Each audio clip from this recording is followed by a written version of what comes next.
오늘 뭐 특별한 행사가 있었나 봐요. 자매님들이 위에 다음 주 토요일이 이번 주죠. 예, 이제 이번 주 지나서 다음 주 돌아오는 3월 수요일이지. 잠깐 헷갈려. 3월 1일 3월 1일에 결혼식 있죠. 예. 며칠 안 남았네요. 우리 영서 형제하고 진짜 결혼식. 제가 요 PPT를 좀 띄워야 돼서요.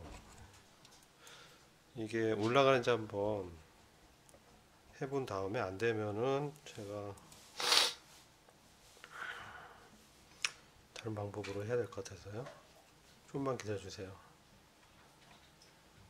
혹시 제가 올려드린 그 글을 한번 읽어 보셨나요?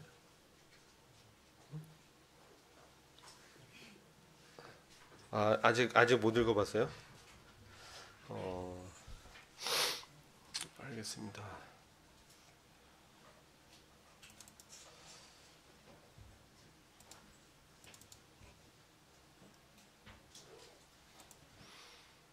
여러분들 이제 영적 해방이라는 말을 들어본 분 한번 손 들어 보세요. 영적 해방, 영적 해방. 아무도 없는 거예요? 처음 듣는 거예요?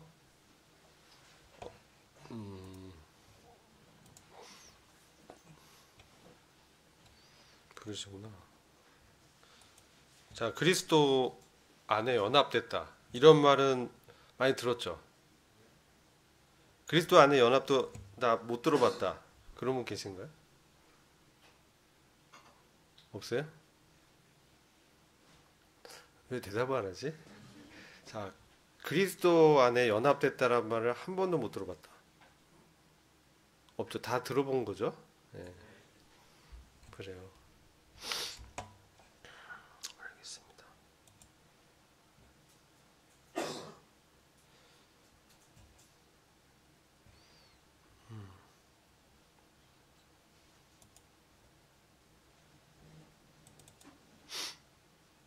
제가 화면을 좀 공유해 보려고 합니다. 잘 됐으면 좋겠네요.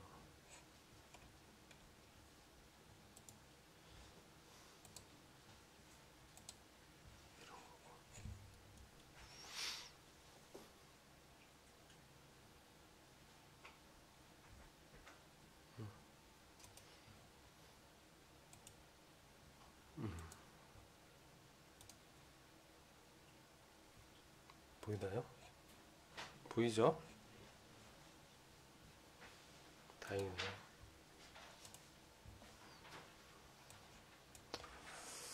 알겠습니다.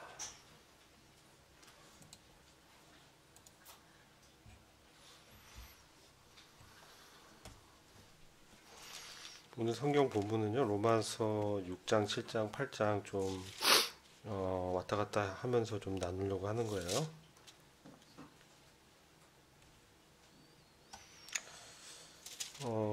여러분 이제 로마서를 좀 이해하시려면은 지금 이 로마서 이해를 돕는 도표인데요. 뭐 있어서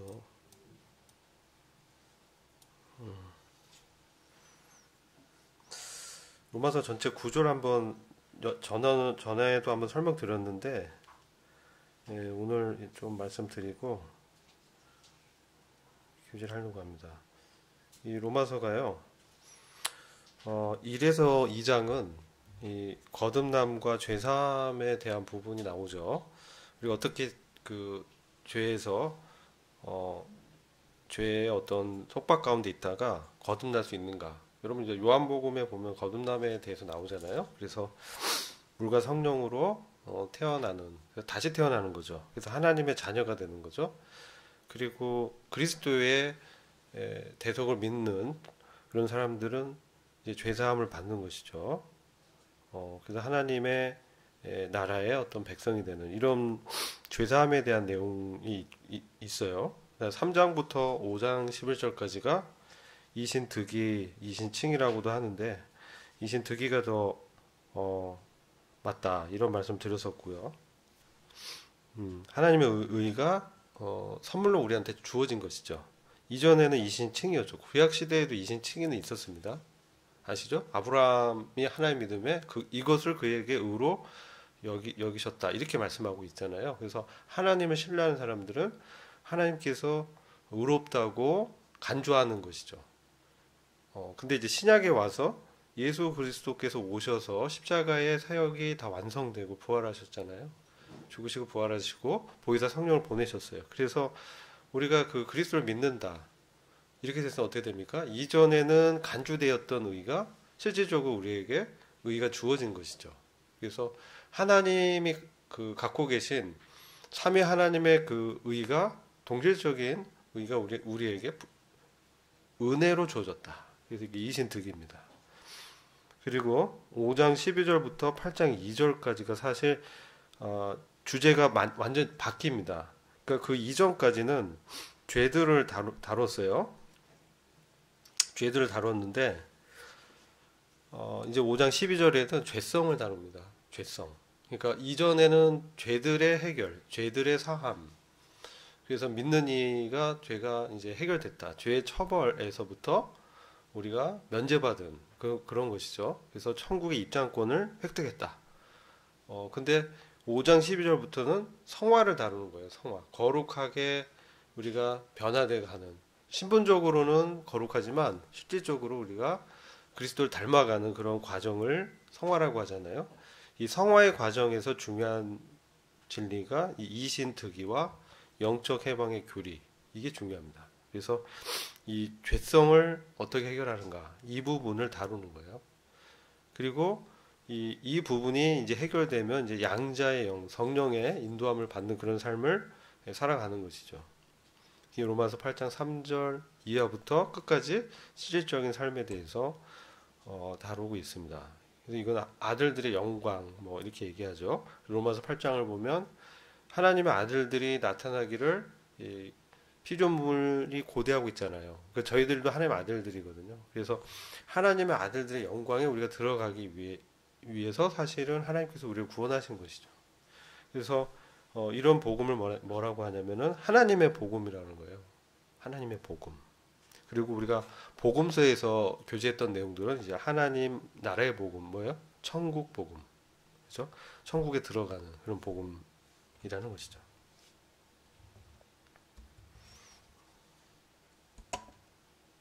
자, 그래서 이러한 각 로마서 1장부터 각 장에 이게 구원의 서정이라고 합니다. 신학적 용어로 보면 구원의 어떤 로드맵, 가이드.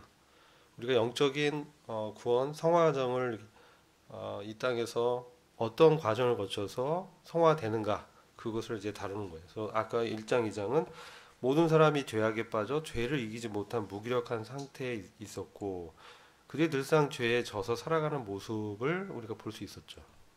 3장부터는 하나님이 이러한 무기력한 인생들을 구원하기 위해서 어떻게 준비하시고 그리스도를 통해서 어떤 구원을 주셨는지. 그래서 이것이 하나님 나라의 복음이고 핵심적인 내용이 거듭남과 죄사함이다. 그래서 우리가 거듭나고 죄사함을 받으면 이제 구원을 이제 시작한 거죠. 구원을 받았다고 표현하는데 사실 구원은 과정입니다. 과정. 그래서 과거와 현재, 미래가 있습니다. 과거를 보통 칭이라고 하고 현재를 성화라고 하고 미래를 영화라고 합니다. 그래서 구원의 세 가지 이 과정을 로마서는 다 설명하고 있어요. 그래서 이 영광스러운 구원은 무엇이냐? 하나님의 아들로 우리가 그리스도께서 재림하실 때 첫째 부활의 영광에 동참하면서 하나님의 아들들로 나타나는 거예요. 그래서 우리가 첫째 부활의 영광에 들어가면서 우리 몸이 변화를 받게 됩니다. 그래서 이 죽을 몸, 썩을 몸이 죽지 않고 썩지 않고 영광스러운 영원한 그리스도의 부활의 몸을 입게 됩니다. 그래서 여기서 끝나는 것이 아니라 이 첫째 부활의 영광에 들어간 사람들은 요한계시록 20장에 보면은 그리스도와 함께 천년을 함께 통치한다라고 돼 있죠. 그죠? 그래서 이 통치의 영광에 동참하는 것이죠. 그래서 주님과 함께 다스리게 됩니다. 그리고 천년이 이제 끝나면 이제 영원한 세계에 들어가는데 이게 새 하늘과 새 땅이라고 합니다. 그래서 새 하늘과 새 땅에서 세세 통치, 영원 통치에 동참하게 됩니다. 그런데 이 결정이 어디에서 결정되냐? 성화에서 결정이 된다는 거예요. 이래서 중요한 겁니다. 로마서를 성화의 관점에서 재해석하는 것이 의미가 매우 있죠. 그래서 성화가 되지 않으면 결론적으로는 부끄러운 구원에 빠지게 되고 그리스도 심판대에서 우리의 상을 잃게 되기 때문에 멸류관을 잃게 되고 그리스도와 함께 이 하나님 아들들의 영광에 동참하는 데 있어서 휴거는 될 것으로 분별하지만 그 다스리는 영역이 다를 것이다. 그래서 어떤 사람들은 뭐 10골도 다스리고 뭐 5골도 다스리고 이 분량이 달라질 것이다. 그래서 기업이 달라진다. 이게 우리가 이제 고린도전서 15장 부활장을 보면 해의 영광이 다르고 별들의 영광이 다르고 이와 같이 이 부활의 영광이 달라진다는 겁니다. 근데 그것이 이 땅에서 우리가 구원 이후에 죄사함과 거듭남의 구원 이후에 어떤 삶으로 살았는지에 따라서 주님 맡기신 달란트 또 문화를 어떻게 활용하고 주님을 사랑하고 성도를 사랑하고 영혼들을 섬겼는가에 따라서 상급이 달라진다는 것이죠. 이게 보편적인 저희들의 분별입니다. 그런데 그 성화의 삶에 있어서 가장 이제 문제가 되는 게 우리의 육신의 문제입니다. 우리의 옛 성품, 옛 자아라고도 하고 옛사람에 속했던 죄성, 이것이 우리 안에 남아 있는 것이죠. 우리가 주님이 오시기 전까지 아니면 우리가 죽기 전까지 우리는 이런 육신과의 갈등 가운데 있게 되는 것이죠. 이거 영적인 전쟁이라고도 표현합니다. 그래서 이 하나님의 복음은 로마서 3에서 5장까지는 이제 우리가 죄사함 배웠고 이신득의의 그 진리를 배웠어요. 그래서 하나님과 화평한 관계가 됐습니다. 그래서 화평한 관계에 있는 사람과 그리스도 예수 안에 있는 서 있는 은혜의 믿음으로 들어가서 그죠? 하나님과 화목된 위치에서 이제 성도로서 성화의 과정을 살다 보면 뭘 만납니까? 어려움 만나죠. 환난, 시험, 고난, 유혹 이런 것들이 이제 직면하게 되는 것이죠. 근데 그것을 통해서 우리가 어떻게 돼요? 연단을 받는 것이죠. 환난은 그때 말씀드렸죠. 트리빌럼 뭡니까? 타작, 탈곡기.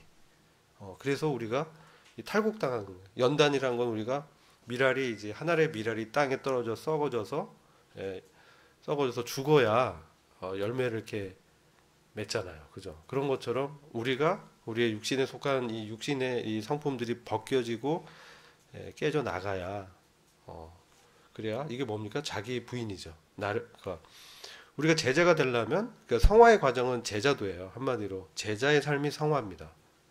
이건 선택입니다. 그러니까 우리가 제자의 삶을 선택하는 거예요. 구원에 입문하고 천국에 들어가는 것은 은혜로 하나님 주시는 것인데 제자의 삶을 살고 성화의 과정을 사는 것은 내가 선택하는 거예요. 그 책임이 나한테 있어요. 아시겠죠? 근데 이것도 은혜에 기반돼서 되어집니다. 나의 힘으로는 이제 안 되기 때문에. 그래서 이제 6에서 8장은 영적 해방과 그리스도의 죽음에 연합하는 진리를 가르칩니다. 그래서 결국 우리가 그리스도 안에 넣어 주시는 것이죠. 그래서 성화의 삶을 살아갈 수 있도록 하나님께서 다 마련해 놓으신 겁니다. 왜 이 영적 해방의 진리가 필요하냐?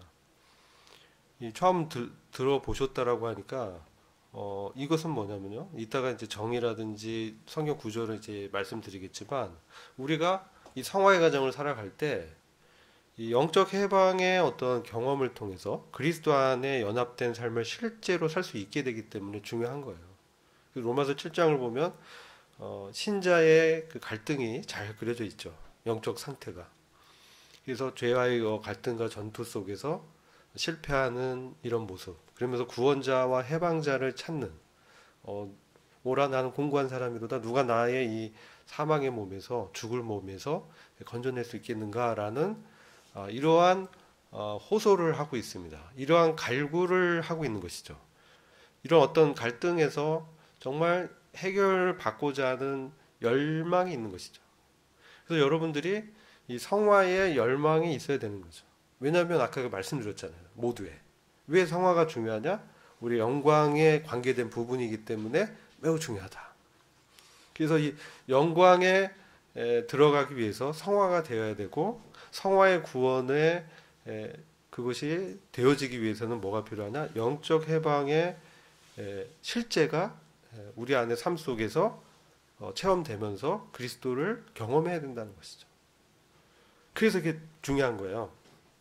왜냐하면 여기서 이제 얘기하는 것처럼 우리가 한국 교회에 복음이 이제 사실 이제 널리 전해졌어요. 요즘은 복음 모르는 교회가 거의 없을 정도로 많은 이제 기독교 교회들이 각 무슨 장로교, 무슨 감리교단, 무슨 침례교단 여러 교단들이 있습니다. 저희들 뭐 세칭 뭐 브레드린이라고 하잖아요.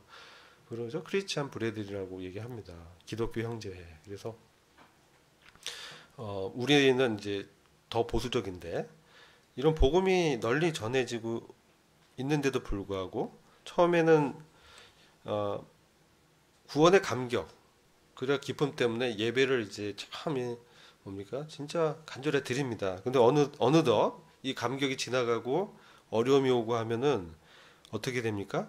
무기력한 삶, 이런 삶으로 떨어지는 거예요. 여기 보면 대다수의 그리스도인들이 거룩한 삶, 열매 맺는 삶, 성화를 이루는 삶에 실패한다는 것이죠. 그러면서 이제 예배를 드리고 있는, 이게 이제 딜레마라는 겁니다. 그래서 예배가 능력이 없고 생동감이 없고 과연 하나님이 이런 예배를 만족할까라는 문제를 제기하게 되는 것이죠. 지금 이제 포커스를 영적 해방의 진리를 포커스 두고 설명하다 보니까 좀 강조하고 있죠.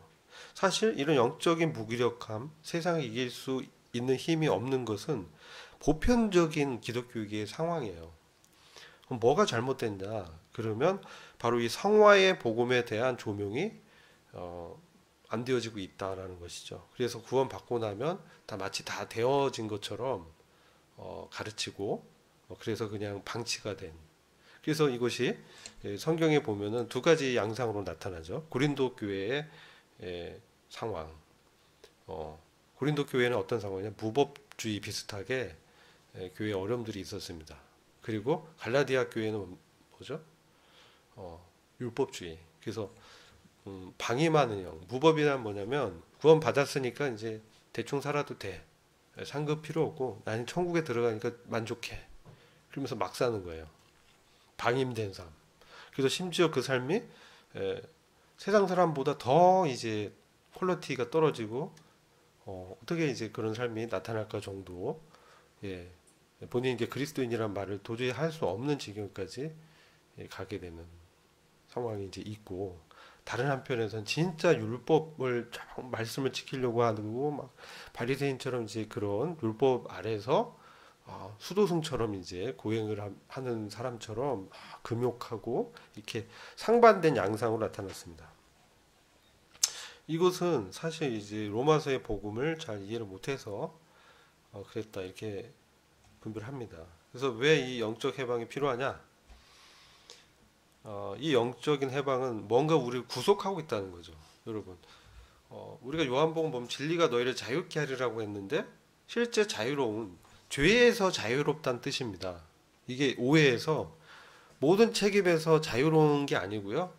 이 자유라는 거는 죄로부터의 자유를 얘기하는 거예요. 그래서 이 죄 때문에 이제 우리 인류가 타락했잖아요. 타락하고 낙원에서 쫓겨나고 지금 같은 진짜 말세를 살아가는 상태에 있단 말이에요.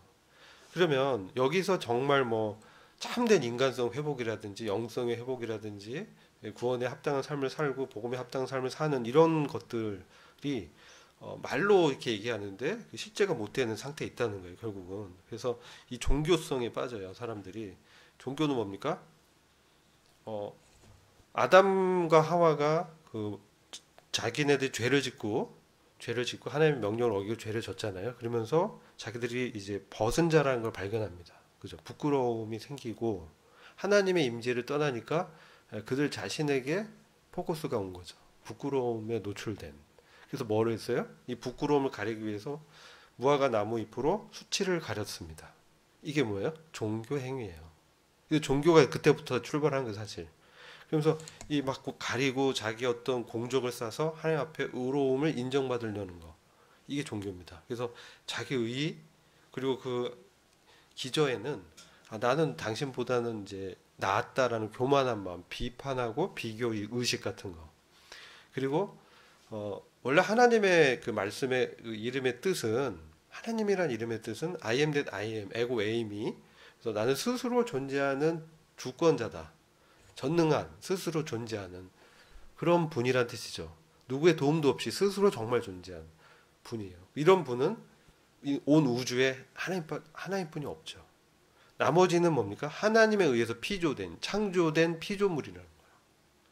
그런데 그 피조물인 인간이 하나님과 분리된 어떤 독립성을 갖고 자아를 추구하는 이게 뭡니까? 육신입니다. 우리 옛사람이 그렇게 살았어요. 구원받기 전에.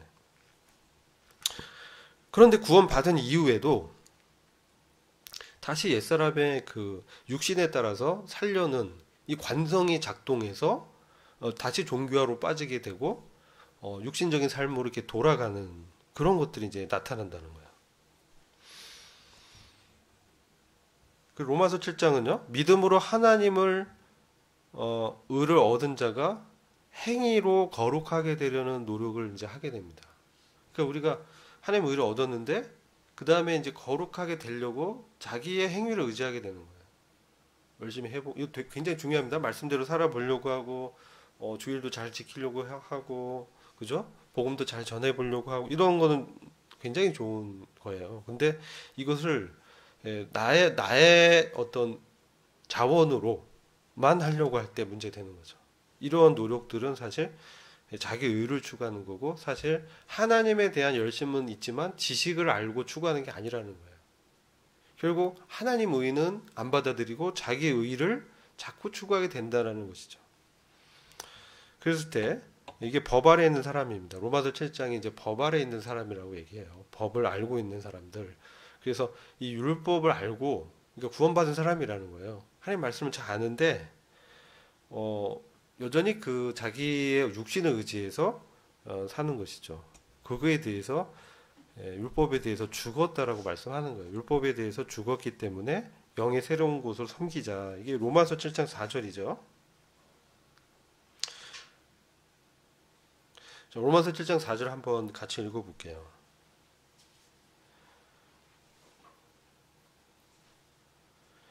여기 보면 이제 여기 두 남편이 나와요. 로마서 7장 두 남편의 이야기인데 하나는 율법이라는 남편이고 다른 하나는 그리스도라는 남편이에요.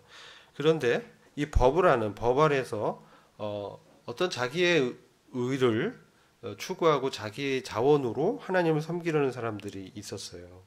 누구예요? 이 남편은 율법이죠.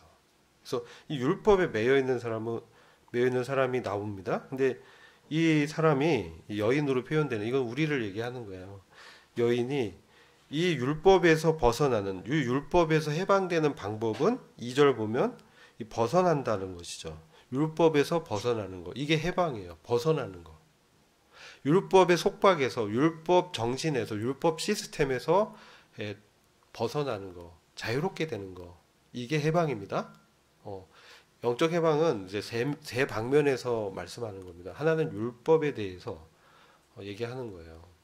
7장은 주로 이제 율법에 대해서 그리고 6장에 가면은 죄에 대해서 해방되고 율법에 대해서 해방되고 그리고 나의 자아에 대해서 육신에 대해서 해방되는 거. 이게 세 가지 방면에 나타나는 영적 해방입니다. 그래서 여기는 7장 2절에 이제 율법 남편이 살아있을 때, 율법 아래에 있을 때는 도저히 거기서 이제 헤어나올 수 없는 거예요. 왜냐면은 율법 아래에 있는 사람이 예를 들어 율법이란 남편이 있는데, 이 해방되는, 이 결혼 관계가 깨지는 거는 뭡니까? 남편이 죽거나 아내가 죽거나, 그렇죠. 두 가지잖아요. 이혼하는 여기서 이혼이라는 표현이 안 나오는데, 여기서 이 결혼 관계에서 해방되는 거는 그 남편이 죽거나 아내가 죽으면 끝나는 거야. 그죠? 완전히 끝나는 거죠. 근데 율법은 죽지 않아요. 그러면 이 율법이라는 남편의 관계에서 벗어나기 위해서는 그렇죠. 아내인 우리가 율법 남편에 대해서 죽는 방법밖에 없다는 것이죠. 이 죽음을 통해서만 율법과의 관계에서 해방될 수 있다라고 교리를 말씀하는 거예요. 처음에 잘 이해가 안 될 수 있는데, 예, 자, 그래서 4절 보면 율법에 대하여 죽게 되었다라고 얘기해. 무엇을 통해서? 그리스도의 몸으로 말미암아. 그리스도의 몸이 십자가에서 죽으셨죠. 그때 우리가 하나님은 우리를 그 십자가의 죽음에 그리스도의 죽음에 넣어 주신 거예요. 같이. 그래서 우리가 율법에 대해서 죽을 때 죽었기 때문에 어떻게 돼요? 이제 율법 남편에 대해서 결혼 관계에 있었던 옛 사람이 그리스도와 함께 죽었기 때문에 이제 그리스도와 함께 새롭게 부활한 다시 일으켜진 새 사람인 나는 구원받아서 새로운 성품이 이제 생겼고 이 나는 이제 누구한테 가요? 다른 이에게 가는 거예요. 다른 이에게. 다른 이가 누구예요? 율법 말고 다른 이. 다른 이는 누구냐면 죽은 자들로부터 일으킴을 받으신 이. 누구예요? 예수 그리스도. 다른 이, 죽은 자들로부터 부활했다는 거예요. 이 다른 이는. 그러니까 우리가 영적, 특별히 율법에 대해서 율법 체제, 내 노력과 부단한 어떤 말씀을 지키려는 나의 의를 추구하고 이런 노력에서 항상 실패하는 나, 그죠? 여기서 이제 풀려나는 방법은 다른 이한테 가서 결혼하는 거예요. 다른 이한테. 그래서 내 초점을 나에게서 돌려서 다른 이신 부활하신 그리스도를 바라봐야 돼. 다른 이한테 가야 돼. 그분은 십자가에 죽으셨을 뿐만 아니라 이제 부활하셔서 나의 새로운 남편으로 오신 분이죠. 그래서 새로운 결혼 관계가 이제 되는 것이죠. 이래야만 우리가 그 율법에 대해서 율법의 어떤 그 정신, 율법 시스템, 율법주의에서 해방돼서 정말 그 성령에 따라서 이제 섬기는 삶. 여기 보면 우리로 하여금 하나님께 대해서 열매를 맺게 하기 위해서 이게 필요하다는 거예요. 아시겠죠? 그리고 이 6절 보면 이렇게 됐을 때 그 다음에 5절 보면 우리가 육신 안에 있을 때는 뭐예요? 육신 안에 있었을 때는 율법으로 말미암은 죄들의 활동. 율법으로 말미암은 죄들의 활동이 뭐냐면 이게 제가 흠정력 읽어서 약간 개혁하고 버전이 다를 수 있는데 죄들의 활동, 율법을 지키려고 할 때 율법은 뭡니까? 죄를 조명해 주죠. 우리 안에 죄성을 이렇게 막 일으켜 주는 거예요. 뭘 하지 마라 하면 하고 싶어 하고, 그죠? 보지 말라 하면 보고 싶어 하고, 안 그런가요? 그게 내 안에 육신의 죄성인데 반대로 나타나는 거예요. 하지 말라면 하고 싶고, 하라고 하면은 하기 싫고, 그죠? 그리고 탐심 같은 거. 이런 죄들의 활동이 우리 지체 안에서 역사에서 사망에 이르는 열매를 맺게 한다는 거죠. 사망에 막 열매를 맺게. 아주 쓴 열매죠. 우리가 실패하게 되면 왜 내가 그랬을까? 그죠? 후회하고 나를 또 내가 왜 그랬을까? 왜 지긋지긋하다? 막 이렇게 갈등하는. 혹시 제가 지금 말씀한 이런 갈등을 나는 전혀 없다. 이런 분 있나요? 그럼 다 나는 이런 갈등을 한 번이라도 경험한 그런 사람이라는 거에 동의가 되시는 거네요. 그죠? 아니요? 얘기해줘야 진도가 나가. 동의하시죠? 네. 이게 바로 우리의 영적인 상태가 로마서 7장에서 말하는 상태에 있다는 거예요. 있다는 거예요. 그래서 이렇게 되면은 우리가 하나님께 대해서 열매를 맺기 위해서 이 부분이 해결돼야 돼.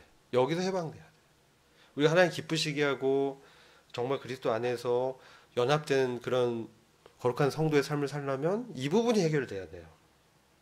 아시겠죠? 이 부분이 6절 보면은 영의 새로운 곳으로 섬긴다는 표현이 나요. 이 다른 표현이에요. 영의 새로운.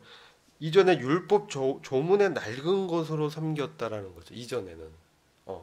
그래서 구약 성도도 그렇고 신약의 성도들도 우리가 구원 받았지만 여전히 이 말씀이 내 밖에 있어요. 자, 이 표현 봐요. 율법은 레터라고 표현합니다. 돌에 쓰여진 글, 그렇죠? 십계명. 십계명 어디 쓰여졌어요? 돌판에 쓰여졌어요. 이걸 레터라고 해요. 글이 쓰여졌어요. 근데 이 레터가 밖에 있을 때 이걸 내가 지키려고 했단 말이에요. 그죠? 이게 우리가 생각하는 거야. 우리가 성경을 읽어. 이 책이 나 밖에 있어요. 이거 막 내가 지키려고 해. 그럼 어느새 이것은 율법 조문으로 나를 얽어매는 거예요. 그런데 영의 새로운 곳으로 섬긴다는 것은 이 성경 말씀이 밖에 있지 않고 어디에 있어요? 내 마음판에 새겨졌다는 거예요. 아시겠죠? 내 마음판에 새겨져서 내 마음 안에서 얘기하는 거예요. 누군가가. 그 누군가가 누구냐? 성령님이에요. 그래서 내 안에서 마음판에서 내 양심에서 이 내가 읽었고 들었던 말씀이 기억나면서 야 그건 너 죄야라고 지적하는 거죠. 그럴 때 어떻게 해야 돼요? 아 이게 죄구나라고 이거를 거절해야 되는 거예요. 이것이 이제 해방의 과정에서 체험하게 되는 거예요. 근데 이것이 이제 잘 안 된단 말이에요. 문제는. 그래서 우리가 이 율법에 대해 죽었음을 여기고 믿음으로 영의 새로운 곳을 섬기려면은 이 해방에 대해서 우리가 정확하게 알아야 된다. 그리고 생명의 성령의 법을 살면서 영을 따라 몸의 행실을 죽여야 된다는 거죠. 여기 보면 로마서 8장에 보면 영으로 몸의 행실을 죽이라고 돼 있어요. 그래야 이게 분명해져야 우리가 부활의 신앙으로 살 수 있어요. 그래야 그리스도 연합된 실제적인 삶을 살 수 있어요. 나는 죽고 그리스도의 삶을 실제화가 되는 거죠. 그래서 영적 해방은 뭡니까? 정의가 뭐냐?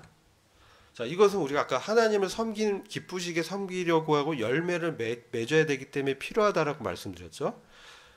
그래서 내 형제들아, 율법에 대한 죽임을 당하였으니 우리가 무엇을 통해서 그리스도의 죽음을 통해서 그리스도의 몸 십자가에 그리스도의 몸이 영원 전부터 우리를 구하시기 위해서 하나님이 예비하신 한 몸, 죄가 없는 그 몸, 그리스도의 몸, 이분의 죽음을 통해서 우리가 율법에 대해서 죽었다라고 하나님이 이렇게 정해놓은 거예요. 그래서 다른 이한테 아까 설명드렸죠. 영적 이 얼매였던 것에 대해서 죽었기 때문에 율법에서 벗어났다는 거죠. 로마서 7장이죠. 율법에서 벗어났다, 해방되었다 이렇게 표현합니다. 이게 이제 해방이에요. 율법에서 벗어나서 영의 새로운 것으로 섬기는 게 영적 해방이에요. 영적인 성령이 우리를 해방시켜서 그런 삶을 살도록 하는 거라는 거죠. 그리고 이전에 내 속에 거하는 죄가 있어요. 이게 로마서 7장 20절에 내 속에 거하는 죄성이 있어요. 그러니까 구원 받은 이후에 죄가 전혀 없는 줄 알았는데 내 안에 이 죄성이 있다는 것을 발견하고 놀라게 되죠. 내가 구원 받았는데 내가 왜 이럴까? 근데 이 성경적으로 우리가 하나님께서는 우리가 구원 받아도 육체 안에 육신 내 옛 자아 이런 것들이 사실은 십자가에 못 박혔습니다. 그죠? 못 박혔어.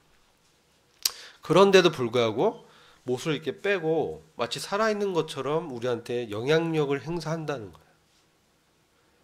그래서 이 부분이 내가 분명히 신분적으로 진리적으로 그렇게 알았는데 내 실제 삶 속에서는 그러지 못하고 이 죄가 끌어당기는 관성에 내가 져서 이 지체를 그 죄한테 드리게 되는 그래서 사망에 이르는 열매를 맺게 되는 비참한 상태에 빠지게 된다는 거죠. 이게 뭐예요? 죄와 사망의 법에 막 끌려다니는 거예요. 그래서 정말 나 하기 싫은데 미워하는데 미워하고 있는 나를 발견하는 거예요. 그런 경험 없으세요? 없다. 그럼 다 있는 거네. 인정하는 거죠. 여러분의 상태를 인정하라는 거예요. 나 안 그래. 난 그러지 않아. 나는 멋진 남자를 보고 멋있다는 생각이 안 들어. 난 아름다운 미녀를 보고 이쁘다는 생각이 전혀 안 들어. 그런가요? 로봇인가요? 이게 죄성이 있으면 본능이 있어요. 육체의 어떤 정욕들이 막 발동돼서 생길 수밖에 없다는 거예요. 그게 있다는 거예요. 내 속에 거하는 죄가 있다라고 말씀하고 있잖아요. 근데 과거에 이제 이게 없다. 구원받으면 이런 게 없어. 라고 얘기했던 사람이 완전 성화주의자들이 있었어요. 그래서 구원 받음 이런 게 전혀 없고 완전히 내가 거룩한 삶을 살 수 있어. 죄를 전혀 안 지어. 이것은 뻥이에요. 아시겠죠? 뻥이에요. 요한 1서 보면 그렇게 하는 사람은 거짓말한다라고 말씀하고 있어요. 요한 1서 읽어보면 내가 나에게 죄가 없다고 얘기하는 건 거짓말한다는 거예요. 근데 원래는 주님의 새 생명은 죄를 지을 수 없는 생명이 온 거예요. 새 사람은 죄를 지을 수 없어. 그런데 왜 죄를 짓느냐는 딜레마에 빠지는 거지. 그걸 설명하는 거예요. 로마서 7장이 그 보면 죄와 사망의 법에 굴복당해서 그래요. 얘가 굉장히 강력한 어떤 권세로 끌어당겨서 나는 선하게 살고 싶은데 최종적으로 내가 발견하는 것은 내가 미워하는 그 짓을 하고 있는 거야. 악을 행하고 있는 나를 발견하는 거야. 그래서 사도 바울이 내가 주님을 이제 열심으로 섬기고 정말 의로운 삶을 살고 싶었는데 어떻게 됩니까? 그렇지 못하니까 나는 비참한 사람이구나. 이 사망의 몸에서 누가 나를 건져낼 수 있겠는가? 라고 고백을 사도 바울이 한 거예요. 로마서 7장. 자기 고백이에요. 바울도 그런 고백했는데 우리도 이제 그런 걸 경험하는 거죠. 그래서 결국 목적은 예수 안에 있는 생명의 성령의 법이 죄와 사망의 법에서 나를 끌어낸 거. 이것을 이제 영적 해방이라고 하는 거예요. 그거를 이제 경험하게 된다는 거죠.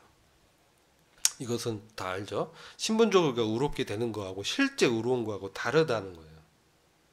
내가 입술로 내가 구원 받을 때 내가 의로워졌어. 내한테 의가 있어. 하나님 의가 주어졌어. 근데 실제로 의로운 삶을 사는 거는 다른 거라니까. 근데 상급은 실제로 의로운 삶을 사는 것에 따라 상급을 받는 거예요. 내가 말로만 나 의로워졌어 한다고 하나님이 그래도 내 상 줄게 이게 아니라는 거예요. 아시겠죠? 그래서 실질적으로 그러니까 신분적으로는 일을 아니할지라도 그죠? 믿는 자에게 그의 믿음을 의로 여기시는 이거 믿음은 의로워지는 사람이지만 실제 삶에서 우리가 거룩한 삶, 의로운 삶을 사는 거는 다르다. 이걸 우리가 이해해야 돼요. 근데 이게 필요해요. 그래서 이 능력을 얻어야 돼요. 능력을 얻어요. 우리의 힘으로는 안 돼요. 우리에게 능력으로 누가 오셨어? 성령님이 오셨어. 이게 이제 굉장히 중요한 겁니다. 그래서 여전히 우리가 현재적인 죄와 사망의 법에서 해방을 받을 필요가 있다. 이걸 그렇게 이제 우리가 인식해야 된다는 거예요. 난 이미 다 됐고 구원 받았고 천국 가니까 필요 없어라고 생각하면 안 된다는 거예요. 거룩한 성화의 삶을 살아야 우리가 하나님의 예비한 기업을 받고 하나님의 영광에 들어가서 그리스도와 함께 천년 통치와 영원 통치를 함께 할 수 있기 때문에 지금 우리는 이 과제가 있는 거예요. 우리한테. 우리 평생의 삶 가운데 주님과 동행하고 하나님의 임재 가운데 그죠? 사는 이러한 어떤 이 성도의 거룩한 책임이 있어. 여러분, 이게 영성이에요. 책임이 있어. 도덕적 책임이 있고 영적인 책임이 있어요. 하나님 편의 은혜도 있어요. 근데 천국에 들어가는 거는 이 책임이 없어도 돼. 100% 은혜예요. 근데 성화되고 하나님의 나라의 기업을 얻는 거는 100% 은혜지만 100% 나의 책임도 있는 거예요. 아시겠죠? 이거를 헷갈리면 안 돼. 그래서 이러한 과정이 없으면 여전히 우리는 무기력하게 빠질 수 있다. 그래서 이 죄와의 전쟁 상태에 있다는 걸 깨달아야 내가 왜 이럴까? 내가 죄와의 전쟁에서 졌기 때문에 그런 거야. 그래서 무기력함이 이제 찾아오고 영적인 활력이 없어지고 그렇게 된다는 거야. 내가 왜 그런지 이걸 이해시키려고 그런 거야. 내가 왜 이렇게 무기력하고 활력이 없고 왜 이러지? 그러면 이 상태에서 내가 로마서 7장 아래 이제 떨어져 있다. 이걸 이제 내가 깨달아야 돼요. 그래야 해결책이 있지. 육신은 계속 저항합니다. 저항하는 육신, 죄의 몸, 사망의 몸. 그래서 내 지초 속에 살아서 죄와 사망의 법을 작동시키는 거예요, 육신이. 그래서 신자에게도 여전히 뭐가 존재해? 악이 존재해. 이걸 알아야 돼요. 나는 없는데? 그 뻥치지 마. 그렇게 얘기해야 돼요. 쩔어. 거짓말하지 마. 너 있잖아. 근데 내가 이걸 정죄하는 게 아니고 사실을 말씀드리는 거예요. 성경에서 그렇다고 하고 있는 거예요. 그래서 이런데 이 악의 권세가 있고 우리가 회심했지만 내 속에 역사하고 있는 악의 권세가 있기 때문에 이걸 알아야 되고 그러나 이제 나한테 새 생명이 들어오고 새로운 성품이 생겼어. 새 생명이 들어왔어요. 이게 뭐 성령님이 이제 우리 안에 역사하는 것이죠. 거듭났을 때 우리가 이제 물과 성령으로 내가 다시 태어나요. 자, 근데 성령은 언제 들어와요? 우리가 동시적으로 일어났기 때문에 모르는데 구분해서 말씀드리면 우리가 말씀을 듣고 말씀에 깨끗하게 하는 역사로 성령의 터치로 성령의 감동으로 내가 거듭나는데 그럴 때 이제 죄사함의 복음을 들으면서 내 죄가 사해졌다는 것을 받아들이면 내 죄가 완전히 없어지는 거예요. 사해져. 그랬을 때 거룩한 성령님이 인을 치면서 들어오시는 거예요. 메커니즘적으로 이게 진리가 그렇게 이렇게 쭉 연결해서 보는 거예요. 근데 동시에 들어서 이거 한 번에 이제 일어난다고 느끼는 것이죠. 근데 내 안에 성령님이 이제 주권적으로 역사하면서 이제 인도하는 거는 또 다른 거야. 그래서 내 육신성이 너무 강해서 죄를 이제 짓게 되는 것이죠. 자, 두 가지 죄가 있어요. 여러분 로마서 6장에도 죄가 나와요. 로마서 6장 한번 1절 볼까요?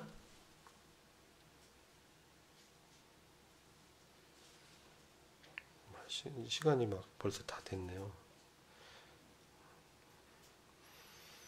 자,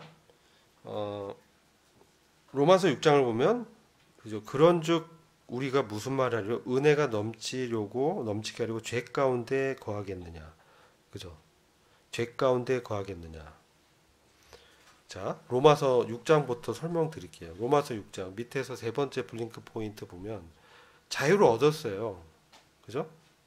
자유를 얻었어. 내가 구원받아서 죄의 처벌, 죄 권세에 대한 어떤 자유 얻었다는 어떤 인지도 있고 믿음도 있어. 그런데 뭡니까? 이 죄 가운데 거한다는 거는 자발적으로 내가 몸을 죄에 드리는 거예요. 자발적으로. 내 의지로. 이 경험 없어요? 로마서 7장을 이제 설명하면 이거는 어쩔 도리 없이 죄한테 끌려가지고 죄를 범하는 거예요. 응? 죄가 너무 강력하게 나는 원하지 않아. 나는 이 죄를 짓기 싫어. 그러면서 선을 행하기를 원하는 거예요. 하나님의 법을 즐거워하고 선을 행하고자 하는 내 속사람의 뜻이 분명히 있고 내 마음의 법에서 나 이러면 안 되라고 막 이제 일어나고 있는 상태인데 이 죄의 법이 너무 강력하게 끌어당기니까 하면서 이제 탁 범죄하게 되는 거. 이게 로마서 7장에 지는 죄야. 그러면서 고통 가운데 있으면서 여기서 정말 다 해방시켜주세요. 이걸 원하게 되는 거죠. 이게 로마서 7장에서 말하는 죄야. 이거는 용서받을 수 있어요. 어쩔 수 없이 지는 거잖아. 근데 로마서 6장의 죄는 이게 다른 죄예요. 이 죄는 뭐냐면 죄에 내가 계속 거하는 문제예요. 그 돼지가 개가 이전에 더러운 그런 습성으로 빠지고 그렇게 되는 거예요. 그 안에 계속 자발적으로 내 의지를 드리는 거야. 근데 정말 구원받은 사람은 뭐라고 해요? 결코 그럴 수 없다. 하나님이 금지한다라고 말씀하고 있어요. 어찌 그 가운데 더 살리요? 그러면서 로마서 6장에 있는 사람은 뭐냐면 이런 사람이라는 거야. 지금 현재 영적 상태가 로마서 6장에 있는 사람과 7장에 있는 사람이 영적인 상태가 이제 구분된다는 걸 여러분이 알아야 돼요. 왜냐면요. 만일이라는 표현이 많이 나와요. 만일.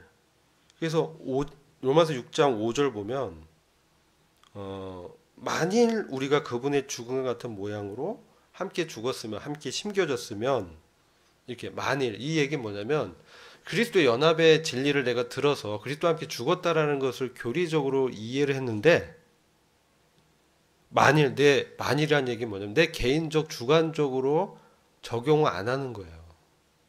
머리로만 이해한 거야. 아시겠죠? 그런 상태야. 그래서 지금 만일 너가 정말 주관적으로 그 진리를 너한테 적용한다면 이런 뜻에서 바울이 이렇게 얘기하는 거예요. 그러니까 이 머리로 알고 있는데 실제로 이걸 체험하지 못하고 있고 막 의지적으로도 죄에 이렇게 빠지고 이런 상태에 있는 거죠. 고범죄 지으면서 있는 거예요. 이 고범죄는요, 지난번에 말씀드렸지, 용서받을 수가 있어요, 없어요? 고범죄는. 자, 고범죄, 큰 고범죄, 살인죄, 의도살인. 내가 그냥 계획해서 계획살인을 했어요. 이거 하나님이 용서해요? 어떻게 생각해요? 이런 것들. 의도적으로 사기쳤어, 거짓말했어. 이 사람하고 내가 돌을 던졌는데 지나가다 맞아서 어떤 사람이 죽었어. 이거는 뭐예요? 의도성이 없어.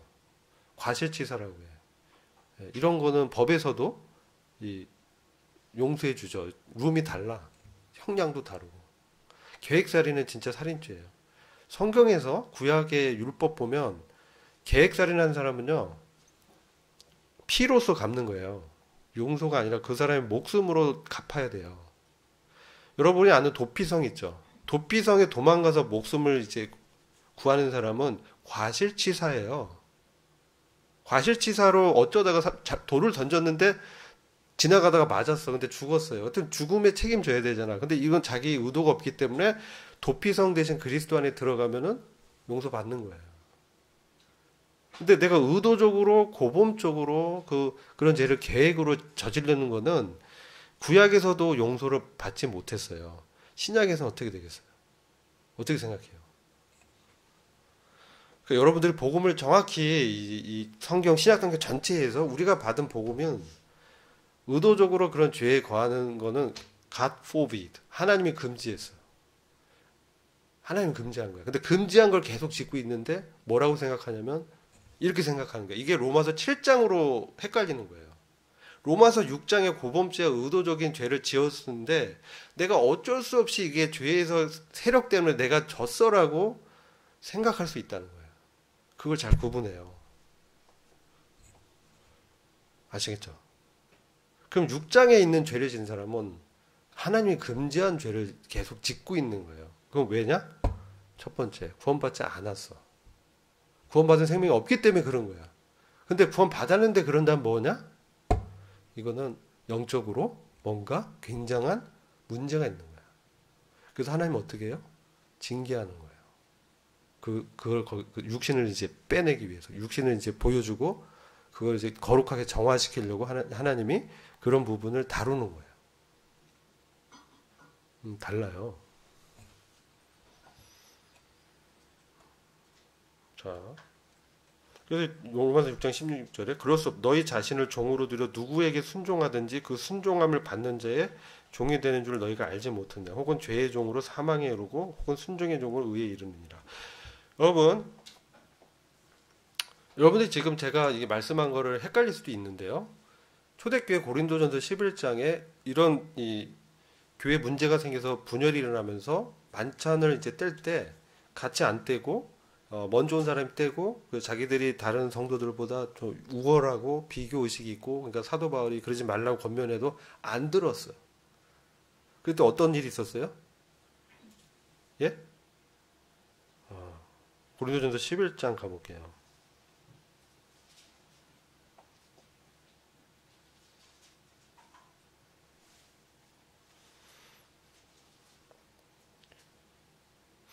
(28절) 보면 자 27절.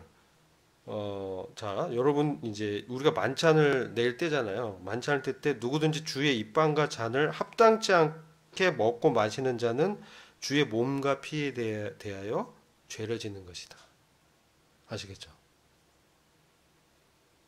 뭐, 이런 과실치사는 구하고, 만약 의도적으로 그런 내가 죄를 범한 것들이 있으면 그것도 하나님 앞에 이제 토설을 해야 되는 거야. 고백하고, 자백하고.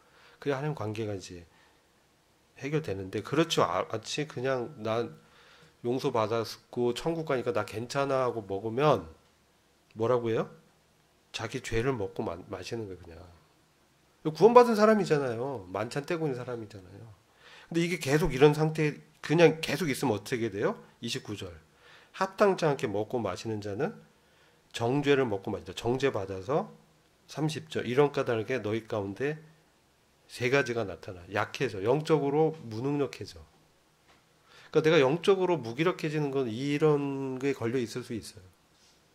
죄 안에 이제 계속 거하는 뭔가 있는 거야.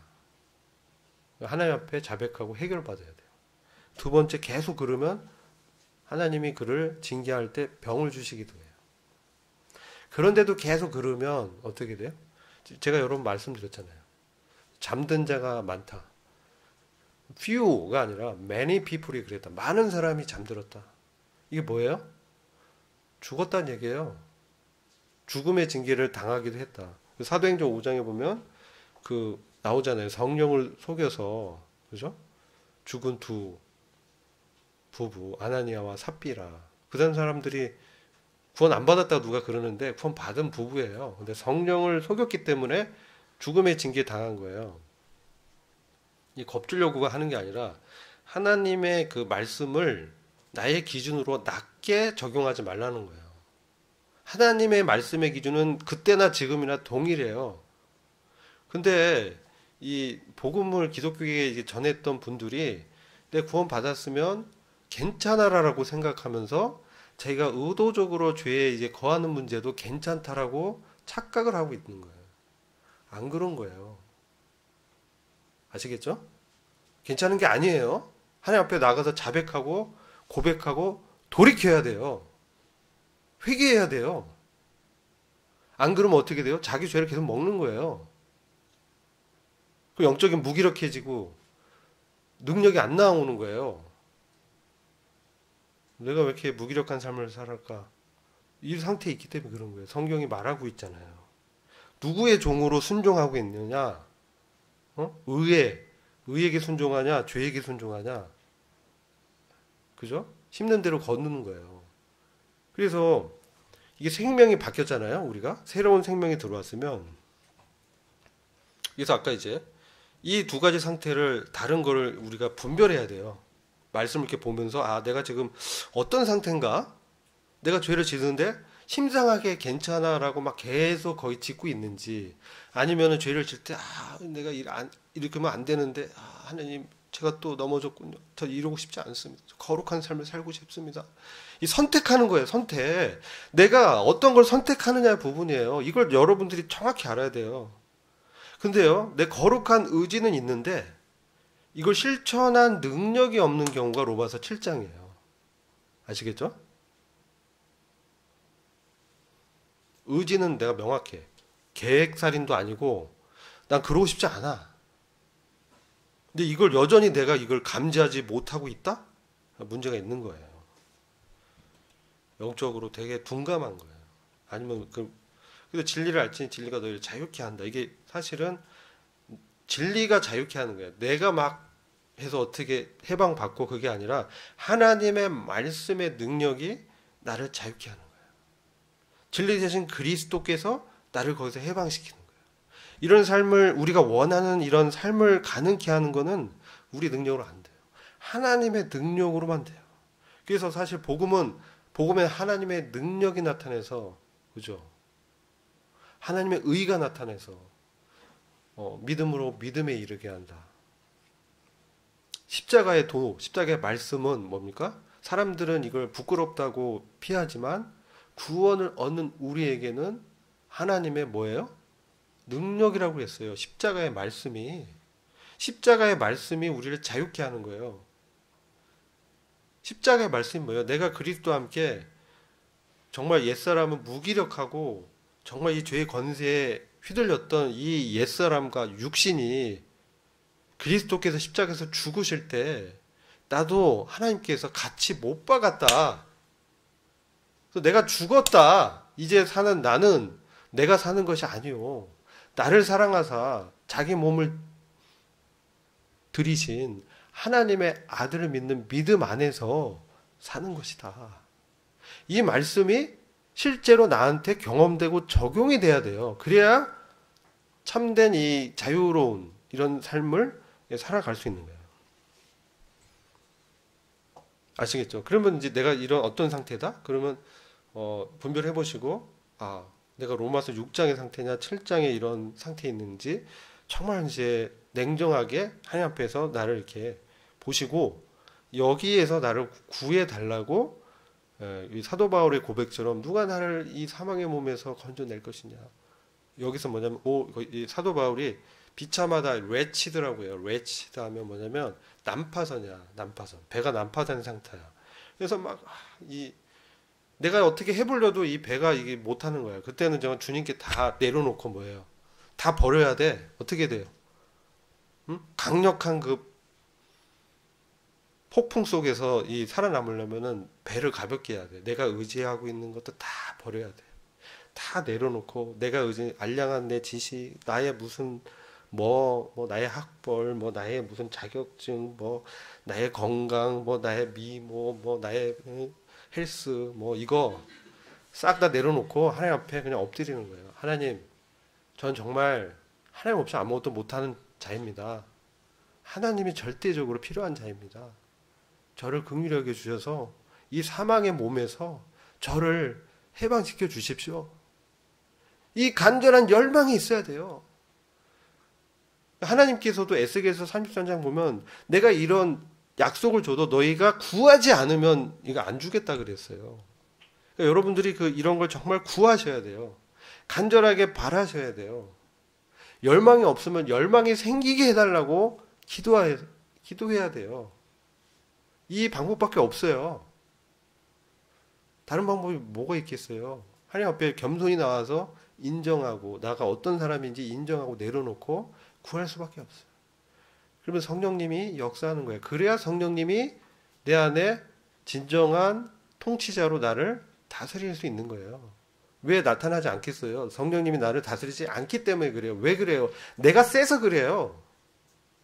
내 육신이 너무 세서 왜 죽음을 선포하고 해야 되는 거예요. 나 죽은 자지. 이렇게 살면 안 되지. 이건 죄지. 이렇게 돼야 정말 자유로운 이 죄의 권세에서 풀려나서 죄를 거절하고 의에 자꾸 드리는 이 놀라운 이런 그리스도인의 삶이 실제가 된다. 이 이후에는 다음 시간 때 계속해서 교제기로 하겠습니다. 기도하겠습니다. 아버지 하나님 감사합니다.